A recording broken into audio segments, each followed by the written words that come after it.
हम जनता सरकार मोर्चा के कुछ साथी हैं जो पूरे देश भर में लोगों को इस बारे में बता रहे हैं कि जल, जंगल, जमीन और जानवर का जो फैसला है वो गांव को अपने पास रखना चाहिए और रोटी, बेटी, माटी का जो सम्मान है वो सबसे पहले, सबसे आगे आना चाहिए।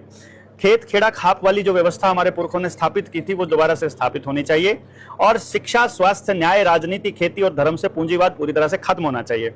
नहीं तो केवल अमीरों के बच्चे पढ़ेंगे, केवल अमीर ही इलाज करा पाएंगे, केवल अमीर ही राजनीति करेंगे, अमीर ही तय करेंगे सब कुछ। ये जरूरी है कि गांव के हर आदमी की भागीदारी हो और ग्राम सभा तय करे कि उनको कैसा जीवन जीना है, ना कि कोई टेलीविजन तय करेगा, सोशल मीडिया तय करेगी या कोई बड़ा उद्योगपति तय करेगा कि हम क्या खाएंगे, क्या पहनेंगे, क्या रहेंगे, कैसे करेंगे। कोई पॉलिटिकल पार्टी तय नहीं करेगी। तो गांव अपनी विरासत को बचाए।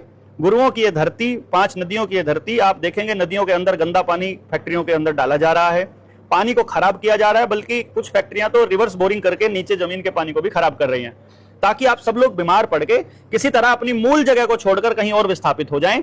विस्थापित आदमी कभी भी अपनी जमीन की लड़ाई नहीं लड़ सकता, वो कभी भी गुरु गोविंद सिंह के उस सेना में शामिल नहीं हो सकता जो गुरुओं की सेना है। इस धरती का असली मालिक वही है जो कोख से पैदा हुआ है, जो भी जन्म जिसने लिया है वो जन है और वो मालिक है और बराबर का अधिकार है।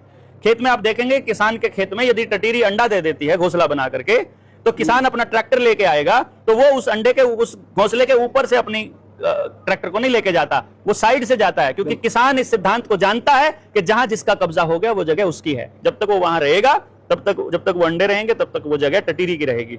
इस बात को जानते हुए कि मूल जो निवासी है वो यहां पर वो व्यक्ति है जो अपने पुरखों की जमीन पर रह रहा है। विडंबना क्या है कि गांव आप देखेंगे, मान लीजिए मैं रौके कला की बात करूं, बाबा जी कितना पुराना गांव है ये अपना? फिर भी लगभग 1000 साल तो पुराना कम से कम होना।